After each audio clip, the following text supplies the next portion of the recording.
고린도전서 4장 14절에서 21절에 있는 말씀을 우리 다 같이 합독하시겠습니다. 내가 너희를 부끄럽게 하려고 이것을 쓰는 것이 아니라 오직 너희를 내 사랑하는 자녀같이 구원하려 하는 것이라. 그리스도 안에서 일만 스승이 있으되 아버지는 많지 아니하니 그리스도 예수 안에서 내가 복음으로 너희를 낳았습니다.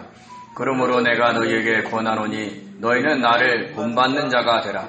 이로 말미암아 내가 주 안에서 내 사랑하고 신실한 아들 디모데를 너희에게 보내었으니 그가 너희로 하여금 그리스도 예수 안에서 나의 행사 곧 내가 각처 각 교회에서 가르치는 것을 생각나게 하리라.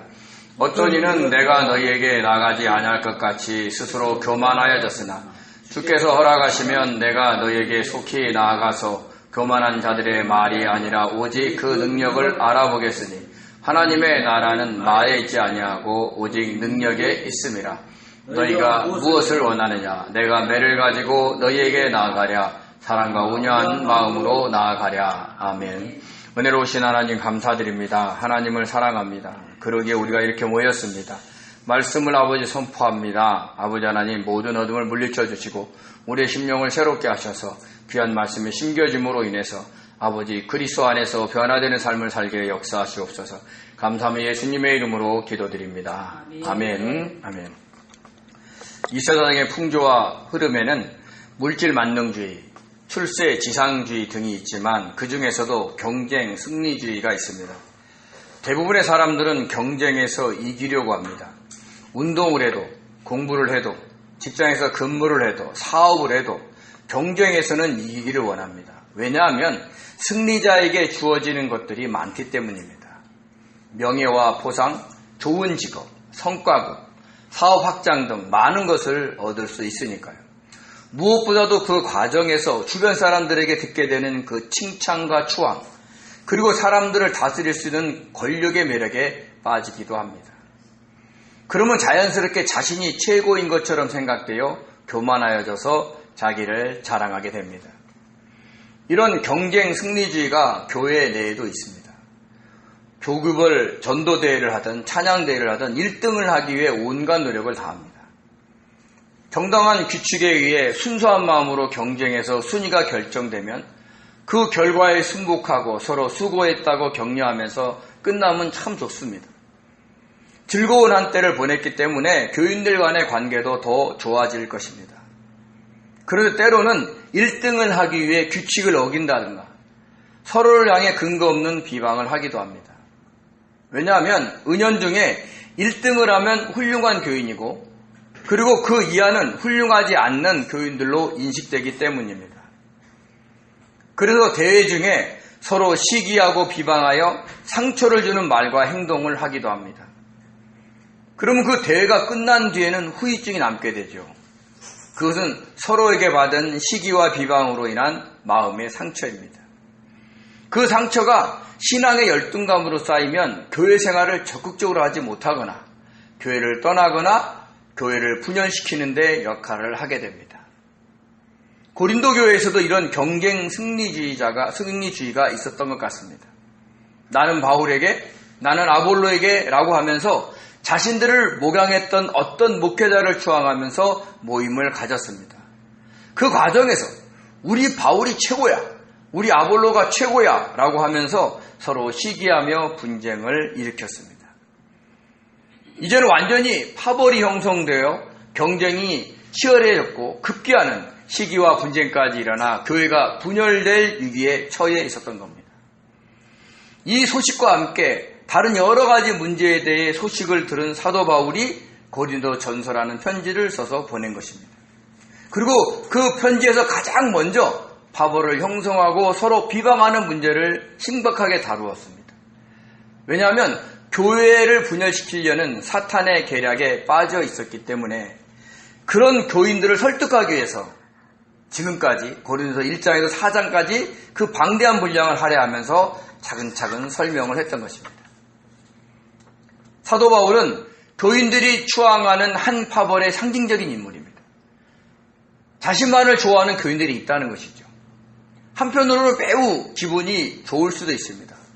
더 나아가 그들에게 힘을 실어주고 다른 파벌을 형성하는 교인들을 내쫓고 자신만을 쫓는 교인들로 가득 채워 자기만의 교회, 자기만의 왕국을 세울 수도 있었습니다. 마치 요즘 이단의 교주들이 자신을 추앙하게 하는 교리를 만들어서 자신만의 왕국을 만들고 있는 것과 마찬가지입니다. 그러나 사도 바울은 교인들에게 추앙받는 것보다 지금의 고린도 교회가 무너지는 것을 더 염려했습니다. 자신을 좋아하든 좋아하지 않든 지금의 교인들 모두를 사랑하였기에 경쟁 과정에서 마음의 상처를 받지 않고 화목하게 지내기를 바랬던 것입니다. 그래서 바울과 아볼로와 게바를 좋아하는 교인들에게 자신들은 하나님의 사역자요 동역자로서 하나님의 집인 성도들을 관리하는 청지기이며 그리스도의 일꾼으로서 하나님의 비밀을 맡은 자라는 것을 강조했습니다. 오직 주님께서 부여하신 사명대로 바울 자신은 십자가의 복음을 심었고 아볼로는 복음이 심겨진 심령밭에 물을 주었을 뿐이라 라고 했습니다. 즉 자신들은 교인들에게 추앙받을 만한 그런 인물들이 못 된다라는 것을 강조하고 있었던 겁니다. 그러면서 자신들에게 주어진 사명에 충성할 뿐 아니라 자신들 역시 자신의 영의 성장을 위해 꾸준히 훈련하고 있음을 알려주었습니다. 그것은 과거에는 자신도 고린도의 교인처럼 어떤 한 사람을 추앙하고 그 사람에게 속하였음을 자랑했는데 이제는 그렇지 않다는 것을 이야기한 겁니다. 사실 바울은 자기 자신을 가마리엘의 제자라고 소개한 적이 있습니다. 우리 사도행전 22장 3절 같이 읽겠습니다. 나는 유대인으로 길리기아 다소에서 났고 이 성에서 자라 가말리엘의 문화에서 우리 조상들의 율법의 엄한 교훈을 받았고 오늘 너희 모든 사람처럼 하나님께 대하여 열심히 있는 자라. 아멘. 빌립보서 3장 5절에서 6절입니다. 나는 8일 만에 할례를 받고 이스라엘 족속이요 베냐민 지파요 히브리인 중에 히브리인이요 율법으로는 바리새인이요 열심으로는 교회를 박해하고 율법의 의로는 흠이 없는 자라. 아멘. 바리새파에는 율법의 해석을 엄격하게 하는 삼마이 학파와 율법의 해석을 유연하게 하는 힐렐 학파가 있었습니다. 바리새파의 양대 산맥이었습니다. 이 힐렐 학파의 창시자인 힐렐이 바로 가말리엘의 할아버지였습니다. 즉 가말리엘은 힐렐의 손자이며 시므온의 아들로서 당대 최고의 랍비라는 명성을 가지고 있었던 겁니다. 그로 인해 많은 백성들의 존경을 받고 있었습니다. 그 가말리엘의 문화에 들어가 율법의 엄한 교훈을 받았던 겁니다. 당시만 해도 가말리엘의 제자라 하면 알아주었습니다. 그렇게 바울도 자신이 가말리엘에게 속했음을 자랑했던 적이 있었던 겁니다. 그래서 누구보다도 지금 고린도 교인들의 마음을 잘 알고 있었을 겁니다. 그렇게 그들의 마음을 잘 알기에 추앙하는 인물을 대단한 존재로 여기지 말라고 자신들은 하나님의 사역자이며 동역자로서 하나님의 집을 관리하는 청지기요 그리스도의 일꾼이며 하나님의 비밀을 맡은 자일 뿐임을 자꾸 강조를 한 것입니다. 그런데 이런 바울이 주님을 만나 그 모든 것을 배설물로 여기게 된 것입니다. 왜냐하면 가말리엘의 제자가 된 것도 율법을 잘 알고 율법으로는 흠이 없을 정도로 율법을 잘 지키어도 자기의 구원과 영의 성장에는 전혀 도움이 되지 않는다는 것을 알았기 때문입니다. 영이 성장하려면 육이 죽어야 합니다. 자기를 자랑하고 만족시키려는 모든 육신의 소욕을 내려놓아야 합니다. 육체의 정욕, 안목의 정욕, 이생의 자랑을 내려놓아야 하는 것입니다. 어떤 한 사람을 추앙하면서 자신이 그에게 속했음을 자랑하는 것은 자신의 영의 성장에 전혀 도움이 되지 않을 뿐 아니라 이생의 자랑이라는 덫에 걸리게 되는 것입니다. 그리고 자신의 영을 성장시키는 방법 중에 하나가 뭐냐면 하나님의 말씀에 순종하는 것입니다. 뭐뭐 하라고 하면 하고 하지 말라고 하면 안 하면 됩니다. 그렇지만 그 말씀에 순종하기까지는 자기의 뜻과 감정과 경험을 내려놓아야 하는 것입니다. 거짓 증거하지 말라 하면 하지 않아야 됩니다. 교만하지 말라라고 하면 하지 않아야 합니다. 자랑하지 말라 하면 하지 않아야 됩니다. 바울과 아볼로는 이런 하나님의 말씀에 순종했기 때문에 서로를 향해 판단하거나 비방하지 않았던 겁니다. 즉 기록된 말씀 밖으로 넘어가지 않은 것입니다. 자기의 뜻과 행동을 정당화하기 위해 말씀을 자의적으로 해석하지 않았습니다. 그래서 두 사람은 서로에 대해 판단한 후에도 바울이 어떻고 아볼로가 어떻고라고 하면서 주변 사람들한테 말하지 않았던 것입니다. 왜냐하면 자신들의 판단이 틀릴 수도 있고, 그리고 진짜 사람을 판단하시고 심판하실 분은 주님밖에 없었기 때문입니다. 그렇게 본을 보였다라고 했습니다. 자신들을 주님의 은혜로 자꾸 바꿔가는 겁니다. 그게 자기의 영의 성장을 도모하는 것입니다. 바울이라고 아볼로라고 사람들이 판단되지 않겠습니까? 영이 성장하면 성장할수록 굉장히 영이 민감해져서 가까이 있으면 상대방의 영의 상태를 알게 됩니다. 하고 싶지 않아도 이 사람이 어떤 마음을 갖고 어떤 것을 추구하고 있는 걸 저절로 알게 될 때가 있습니다. 그러고 자기가 이만한 영적인 능력이 있다고 사람들한테 얘기하고 싶죠. 그걸 또 맞췄으면 또 맞췄다고도 자랑을 합니다. 그게 사람입니다. 그런데 영이 성장하면 그게 아무것도 아니라는 걸 알기 때문에 주변 사람들한테 말하고 다니지 않는 겁니다. 그저 그냥 자기만 그때 주신 마음이 맞았구나. 주님이 나한테 알려줬구나. 이러고 마는 거죠. 왜냐? 주께서도 그 사람을 판단하고 계실 것이니까 자기가 굳이 판단하고 이야기할 필요가 없었다는 겁니다. 근데 상대방이 너무 심할 정도로 행동하면 주께서 은혜를 베풀어 주셔서 그렇게 행동하지 않도록 바꿔달라고 기도할 뿐입니다. 그러면 주님께서 주님의 방법으로 그 사람을 점점 바꾸어 가시는 것이죠. 그걸 아는 사람이 점점 다른 사람에 대해서 판단한 것을 다른 사람한테 전하지 않게 되는 겁니다. 그리고 사도 바울은 고린도 교인들이 영적으로 얼마나 교만한지를 설명했습니다. 사역자인 자신들은 주님 때문에 어리석고 약하고 비천해졌는데 교인들은 오히려 주님 안에서 지혜롭고 강하고 존귀하게 되었다는 것입니다. 자신들은 지혜가 있지만 마치 지혜가 없는 자처럼 지혜신 주님의 뜻을 묻고 순종하는 삶을 살았다는 것입니다. 강한 것이 있지만 아무런 힘과 능력이 없는 것처럼 능력의 주님께 역사해달라고 기도하면서 순종하는 삶을 살았다는 것입니다. 자신을 자랑하는 존귀한 자리에서 내려와서 주님만을 자랑하는 그 비천한 자리에 있었다라는 것을 이야기를 하고 있는 겁니다. 그래서 줄이고 목마르며 헐벗고 매맞으며 정처 없이 살았으며 교인들에게 부담을 주지 않으려고 일하면서 사역을 하였고 모욕을 당하면 축복하고 박해를 받으면 참고 비방을 받으면 권면하며 살았다고 했습니다. 누가복음 6장에서 주님께서 하신 말씀대로 순종하며 살았던 것입니다. 즉 기록된 말씀 밖으로 넘어가지 않은 겁니다. 그렇다고 세상에서 인정을 받느냐? 그렇지 않습니다. 오히려 세상에서는 세상의 더러운 것과 만물의 찌꺼기같이 되었다라고 했습니다. 우리가 주님의 말씀대로 순종하며 산다고 해서 이 세상에서 잘 살고 만사가 형통해지는 것은 아닙니다. 하나님의 말씀대로 산다고 주님의 뜻을 구하고 성령의 인도하심을 따라 살아간다고 만사가 형통해지고 건강해지는 것이 아닙니다.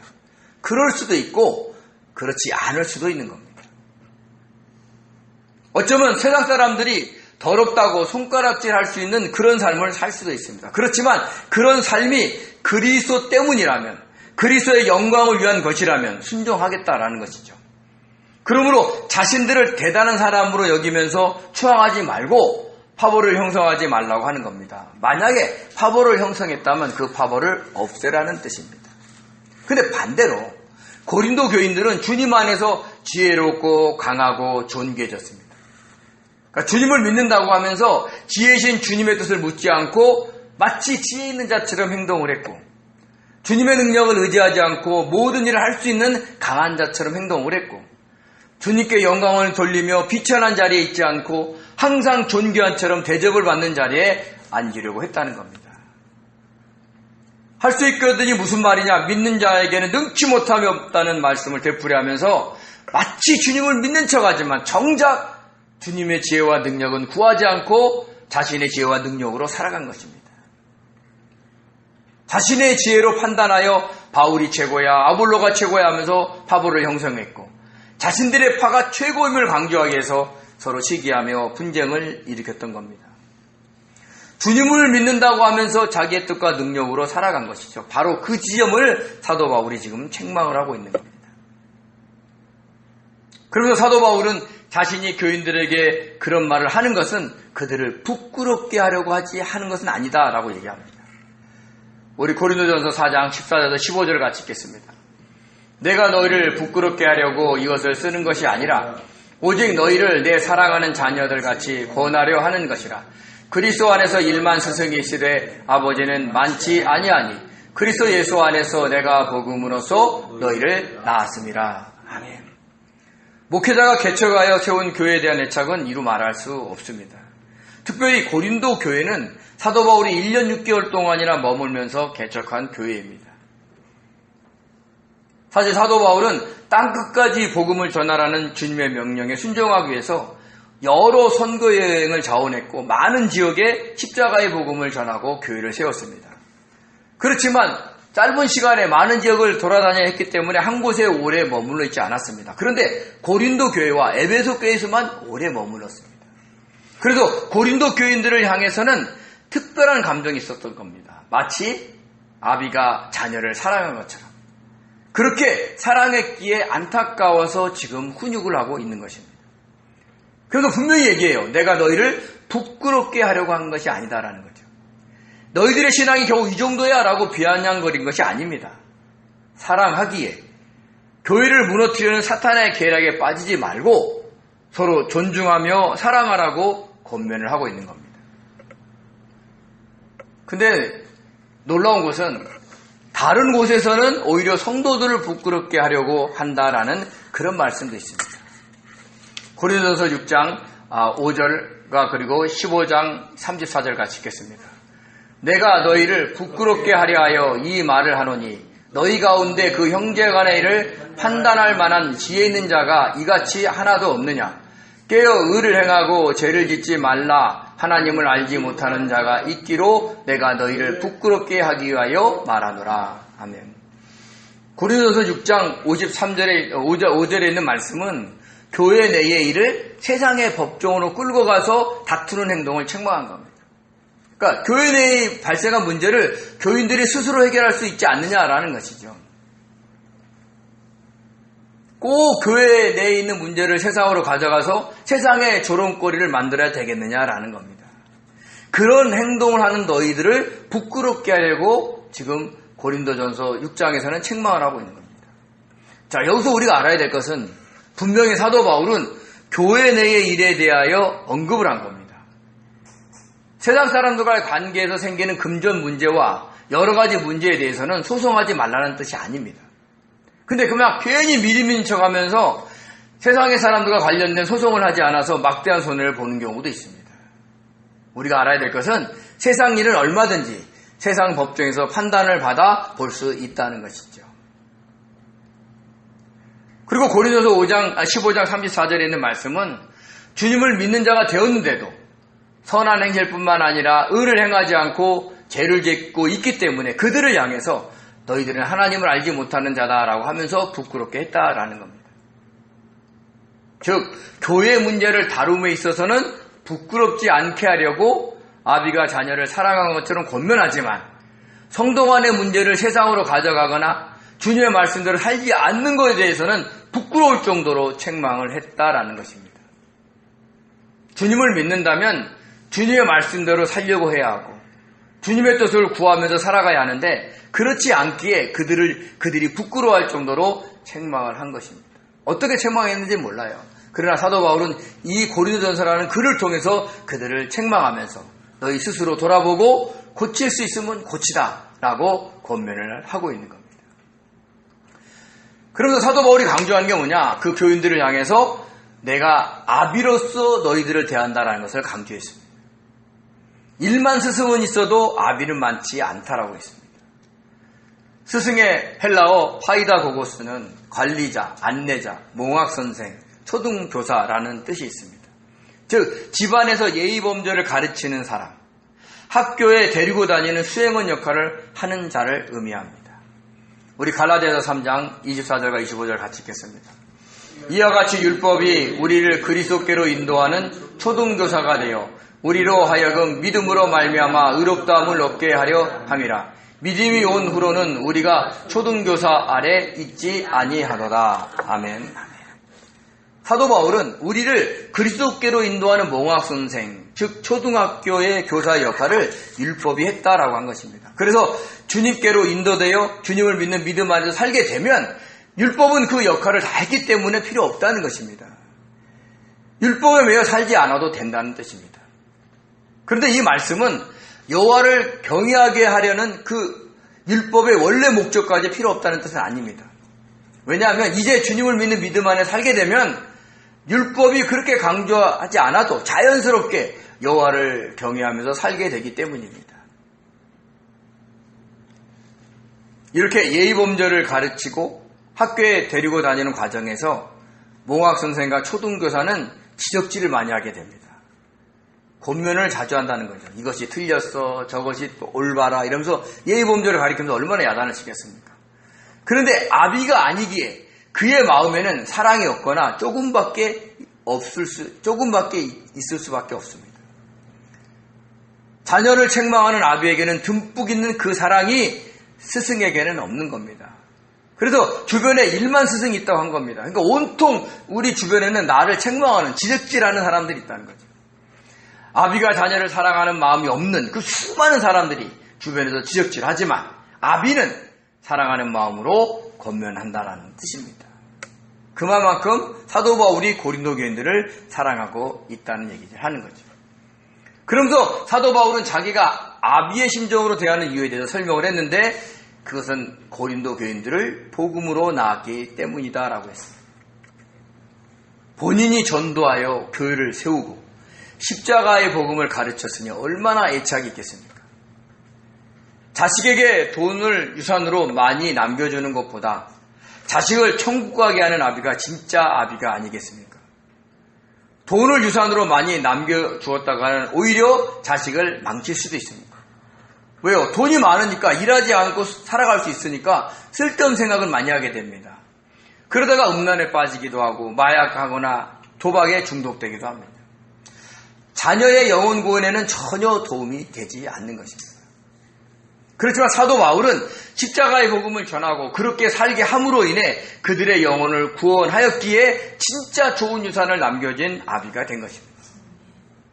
이렇게 고린도 교인들이 분열과 분쟁을 일으키게 하는 사탄의 계략에서 벗어나 영혼 구원과 영의 성장에 관심을 갖게 하려고 사도 바울은 자신을 본받으라 라고까지 합니다. 우리 16절과 17절을 같이 읽겠습니다. 그러므로 내가 너희에게 권하노니 너희는 나를 본받는 자가 되라. 이로 말미암아 내가 주 안에서 내 사랑하고 신실한 아들 디모데를 너희에게 보내었으니 그가 너희로 하여금 그리스도 예수 안에서 나의 행사 곧 내가 각처 각 교회에서 가르치는 것을 생각나게 하리라. 아멘. 나를 본받게 하려고 신실한 아들 디모데를 보냈다라고 했습니다. 신실한의 헬라어 피스토스는 믿을 만한, 신실한, 신뢰하는, 믿는 이라는 뜻이 있습니다. 즉 디모데를 믿음의 아들이라고 소개한 겁니다. 그러니까 바로 전에 내가 너희를 복음으로 낳았다라고 얘기했는데 그 복음으로 나온 아들 중에 있는 사람이 바로 디모데라는 겁니다. 그 아들 디모데가 너희에게 가서 바울 자신이 그리스도 안에서 각처 각 교회에서 어떻게 가르치고 행한 것을 생각나게 할 것이다 라고 이야기를 한 겁니다. 여기서 행사의 헬라어 호도스는요 생활 방식을 의미하는 거예요. 그러니까 말만 한 게 아니라 그가 살아가는 모든 것을 얘기한 거지.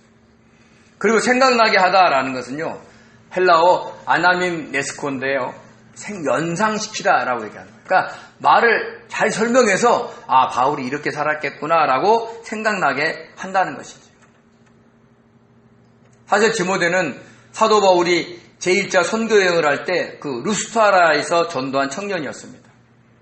아버지는 헬라인이었고 어머니는 유대인이었던 유니게와 외할머니도 유대인이었던 로이스에게서 율법을 잘 배웠습니다.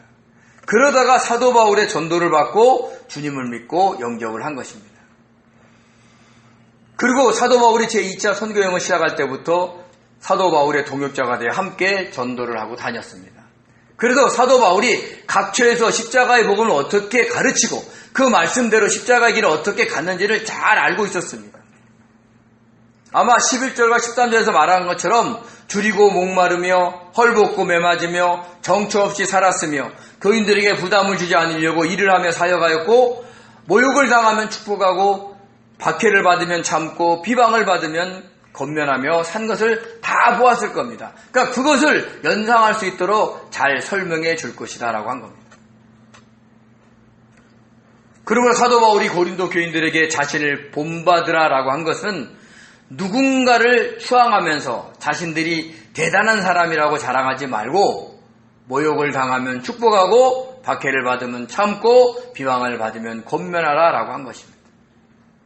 손바닥도 마주쳐야 소리가 나듯이 상대방이 비방할 때 같이 비방해야 싸움이 일어납니다. 그런데 모욕을 당하면 축복하고 박해를 받으면 참고 비방을 받으면 권면하니까 싸움이 안 되지요.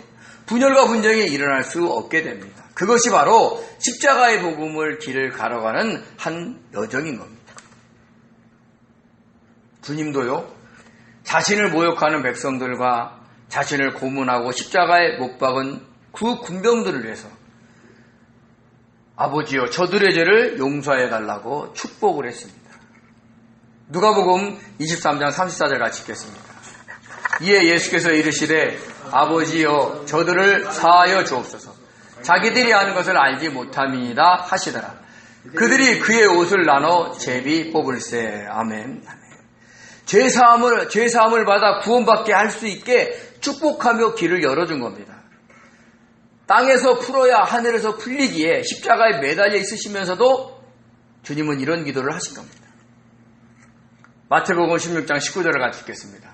내가 천국 열쇠를 내게 주리니 내가 땅에서 무엇인지 매면 하늘에서도 매일 것이요 내가 땅에서 무엇인지 풀면 하늘에서도 풀리리라 하시고. 아멘. 우상의 신전이 가득한 빌립보 가이사라에서 주님의 제자들에게 묻습니다. 너희는 나를 누구라 하느냐? 그러자 베드로가 주는 그리스도시요 살아계신 하나님의 아들이시니다 라고 신앙 고백을 합니다. 그때 주님께서 하신 말씀입니다. 여기서 천국의 열쇠를 준다는 것은 십자가의 복음을 전하여 주님을 믿게 하는 특권을 주신다는 겁니다. 그러니까 저와 여러분 특권을 소유한 자예요. 주변에 있는 사람들에게 복음을 전해서 천국에 가게 할 수 있는 그 열쇠를 가졌다라고 이야기를 한 겁니다. 자, 그러면서 하신 말씀이 뭐냐? 너희가 무엇인지 땅에서 매면 하늘에서 매이고 땅에서 풀면 하늘에서 풀린다는 거죠. 잘 생각해 보세요. 하늘에서 매면 땅에서 매이고 하늘에서 풀면 땅에서 풀린다는 소리 하지 않았어요. 땅에서 매면 하늘에서 매이고 땅에서 풀면 하늘에서 풀린다라고 했어요. 이 말씀은 기분과 감정에 따라서 땅에서 매고 풀라는 뜻이 아닙니다. 너희에게 그런 권세를 주었으니까 땅에서 좋은 것은 매고 나쁜 것은 풀어주라라고 하는 거예요. 근데 어떻게 됩니까? 나쁜 것을 매버리면 하늘에서 뭐가 맺혀요? 나쁜 게 매이는 거예요. 그러니까 좋은 것은 매고 나쁜 것은 풀어주라라는 거죠. 복음을 전하여 많은 영혼을 구원하는 일은 잘 매고 너희 속에 솟구쳐 오르는 감정에 따라 기분 나쁜 것은 풀라라고 하는 것입니다. 그래서 주님도 십자가에서 자신을 모욕하는 백성들과 자신을 고문하고 십자가에 매달린 그 군병들의 죄를 용서해 달라고 땅에서 푸신 거예요. 이것이 바로 그들에게 축복이 된 겁니다. 왜? 그들 중에 그 이후로 주님을 믿고 구원받은 사람들이 많았을 것이니까요. 우리들도 자신을 힘들게 하는 자들을 위해서 축복해야 합니다. 자신에게 악하게 행동하는 그들의 죄를 용서해 달라고 기도해야 됩니다. 이렇게 땅에서 풀어야 그들이 하늘에서 풀려서 구원을 받을 수가 있는 겁니다. 지금 어떤 사람이 가장 믿고 싫습니까? 한번 생각해 보세요. 그런 사람 있으세요? 지금 어떤 사람이 가장 우리 자신을 힘들게 합니까? 그럴 때 그들의 죄를 용서해달라고 기도하면서 푸시기 바랍니다. 그러면 하늘에서도 풀려 성령의 역사로 말미암아 그들도 구원을 받을 수 있게 됩니다. 이것이 천국 열쇠를 받은 자로서의 사명인 겁니다. 이것을 잊지 마시기 바랍니다. 이렇게 사도 바울도 이 땅에 매야 할 것은 매고 풀어야 할 것은 풀면서 산 것입니다. 그 모든 것을 사도 바울이 알려줄 것이다 라고 이야기를 했습니다. 그리고 사도 바울은 아직도 교만히 행동하고 있는 교인들을 향해서 사랑의 권면을 합니다. 우리 18절에서 21절을 같이 읽겠습니다. 어떤 이들은 내가 너희에게 나가지 아니할 것 같이 스스로 교만하여졌으나 주께서 허락하시면 내가 너희에게 속히 나아가서 교만한 자들의 말이 아니라 오직 그 능력을 알아보겠으니 하나님의 나라는 말에 있지 아니하고 오직 능력에 있음이라. 너희가 무엇을 원하느냐? 내가 매를 가지고 너희에게 나아가랴. 사랑과 온유한 마음으로 나아가랴. 아멘. 사도 바울을 추앙하지 않는 다른 파벌에서는 이제 바울이 다시 고린도 교회로 오지 않을 거니까 우리 뜻대로 하면 돼 라고 스스로 교만해졌습니다. 여기서 교만하다의 헬라어가 푸시오시스인데요. 교만하다라는 그 뜻이 뭐냐면 부풀어하다, 거만하게 처신하다라는 뜻으로서 풀무인 히브리 헬라어 푸사에서 유래가 됐습니다. 풀무를 뜨겁게 하려면 어떻게 돼요? 막 바람을 막 집어넣잖아요. 부풀게 하는 겁니다. 그러니까 교만한 사람이 자신을 막 부풀게 하는 거예요. 간혹가다 이런 사람이 있죠. 자신을 돋보이기 위해서 누구나 사진 찍으면 막 일부러 가슴을 디밀면서 크게 보이려고, 키가 크게 보이려고 뽐내는 사람도 있습니다. 이렇게 겉으로 뽐내는 사람도 있지만 겸손하게 행동하면서도 속으로는 마음을 부풀려 자신이 최고라고 여기는 사람도 있습니다. 사도 바울은 자신이 고린도 교회에 오지 않을 것이므로 바울을 따를 필요도 없고 그 말씀에 순종할 필요도 없다는 자들을 향해서 너희들 그렇게 교만하지 말라라고 경고를 하고 있는 겁니다. 이런 교인들은 사도 바울이 가르치는 십자가의 복음을 무시하고 십자가의 길을 가는 것을 우습게 여깁니다. 요즘 교회도 그렇대요. 십자가의 복음을 따르지 않고 십자가의 길을 걸어가는, 좁은 길로 걸어가는 것을 강요하지 않는 그런 교회들 많습니다. 예수 믿으면 축복받고 이 땅에서 잘 되고 모든 것이 형통한다라고 주장하는 교회들도 많습니다. 자, 그래서 주님께서 허락하시면 갈 것이고 가게 되면 그 교만한 자들의 말이 아닌 그들의 능력을 보겠다라고 했습니다. 근데 여기서 놀랍게는 주님께서 허락하시면이라는 전제 조건을 단 것입니다. 지금 사도 바울은 자기를 비난하고 자기가 다시 오지 않을 것이라고 막 얘기하는 소리에 감정적으로 대응하지 않는 것을 알고 볼 수 있습니다. 지금 내가 당장 가서 그들을 혼내줄 거야 라고 하지 않고 그런 상황에서도 주님께서 허락하시면 이라는 단서를 답니다. 그러니까 모든 일에 개인의 생각과 감정과 의지를 내려놓고 주님의 뜻에 순종하겠다라는 것입니다. 저와 여러분도 자신에 대해 안 좋게 말하고 다니는 사람을 알면 당장 가서 따지고 싶어 할 겁니다. 그런 감정에 휩싸일 때도 사도 바울처럼 주님의 뜻을 구해야 합니다. 주님이 원하시는지 묻고 성령의 인도하심에 따라 행동을 해야 한다는 겁니다. 가라 하면 가서 따지고 가지 말라 하면 참고 견디면서 기도해야 하는 것입니다. 그런데 여기서 사도 바울이 갑자기 하나님의 나라에 대해서 언급을 합니다. 앞에서는 하나님의 밭, 하나님의 집, 하나님의 성전이라고 했는데 갑자기 하나님의 나라를 언급한 겁니다. 그러면서 하나님의 나라는 말에 있지 않고 능력에 있다라는 영적 사실을 알려줍니다.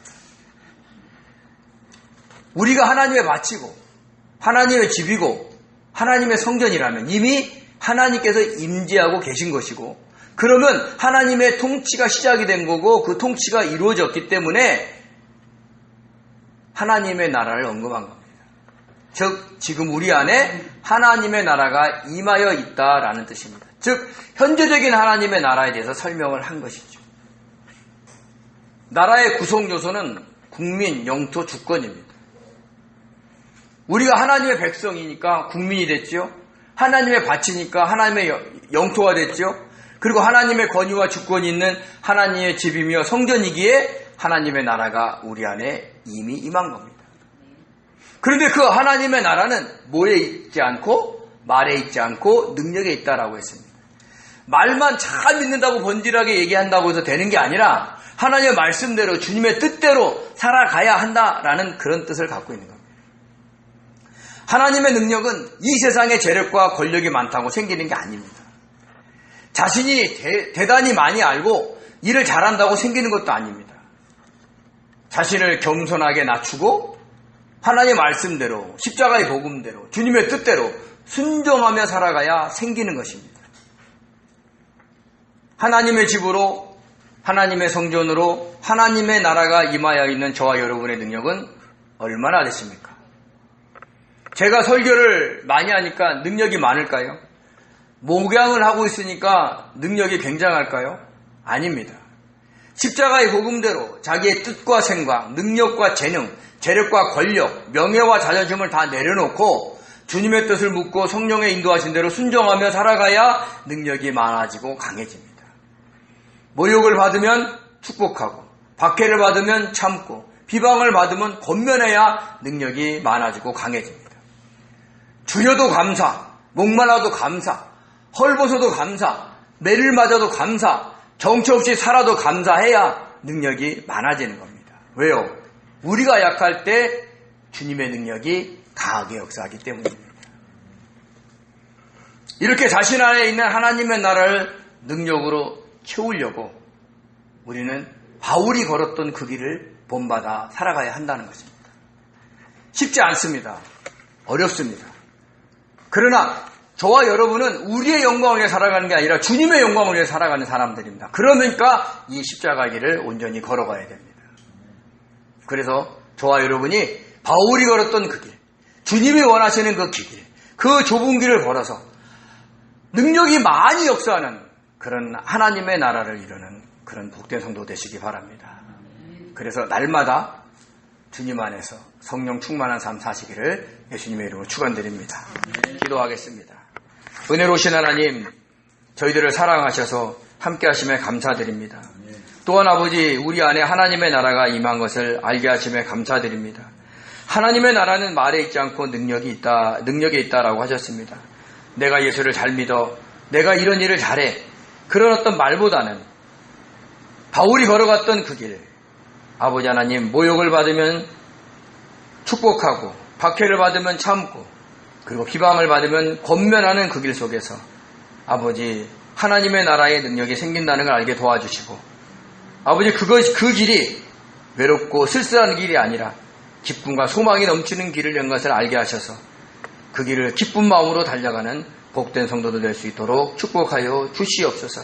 그래서 저희 주임절교회 모든 성도들이 하나님의 나라, 즉 능력이 가득한 하나님의 나라의 역사를 경험하는 복된 삶을 살 수 있도록 축복하여 주옵소서. 감사하며 예수님의 이름으로 기도드립니다. 아멘.